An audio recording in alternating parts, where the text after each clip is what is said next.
శ్రీ మహావిష్ణువు భూలోకంలో అవతరిస్తానని మాట ఇచ్చుట. పూర్వం ఒకప్పుడు దుర్మార్గులు, దుష్టులు అయిన మహారాజుల రూపంలో ఉన్న అసురుల వల్ల భూదేవి నానా బాధలు పడుతూ కుంగిపోచున్నది. ఆమె ఈ బాధలను ఇక ఓర్చుకోలేక గోవు రూపంలో సృష్టికర్త బ్రహ్మ వద్దకు వెళ్ళి మొరపెట్టుకుంది. ఆమె అనుభవిస్తున్న బాధలను బ్రహ్మదేవుడికి చెప్పుకుంది. సర్వశక్తుడైన శ్రీమన్నారాయణుడే నిన్ను ఆదుకోగలడు, నాతో పాటు రా అని ఆమెను శ్రీ మహావిష్ణువు దగ్గరికి తీసుకొని వెళ్ళాను.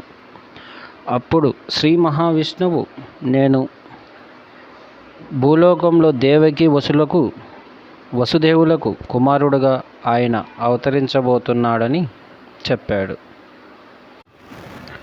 దేవకి వసుదేవుల వివాహం. శ్రీమన్నారాయణుడు దేవకి వసుదేవులకు పుత్రుడుగా అవతరిస్తాడని చెప్పాడు కదా. వారెవరో తెలుసా?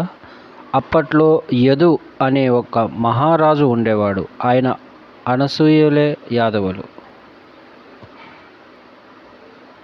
యాదవులు ప్రభువు శూరుడు.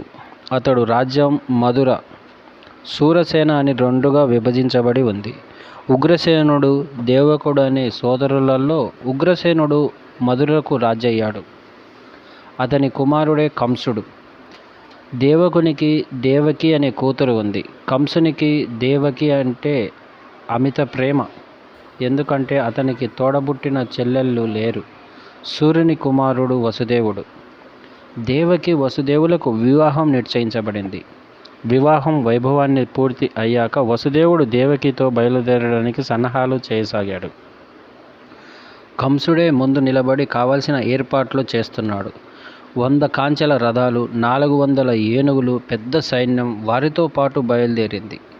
కంసుడు తన ప్రియ సోదరిని విడిచిపెట్టలేకపోయాడు. అతడు దేవకి వసుదేవుల్ని రథం వద్దకొచ్చి సారథిని దింపి తానే రథాన్ని సారథ్యం వహించాడు.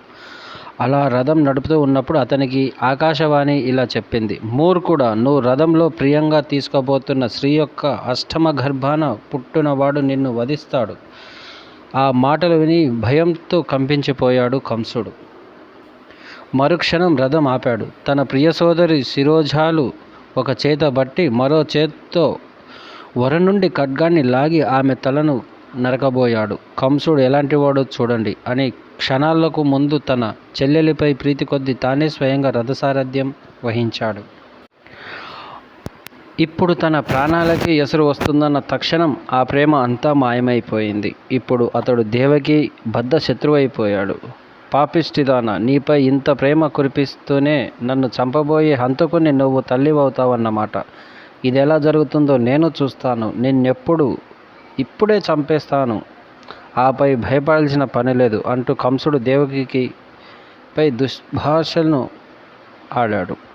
వసుదేవుడు అడ్డం పడి కంసుని ప్రశాంతపరచడానికి ప్రయత్నించాడు. బావా, నీ చేతుల మీదగే కదా నీ ముద్దుల చెల్లి పెళ్లి జరిపించావు. ఆ చేతులతో ఇప్పుడు ఆమెను చంపబోతున్నావా? కాస్త కూడా కనికరం లేకుండా ఎలాంటి దారుణాలు పూనుకుంటున్నావు.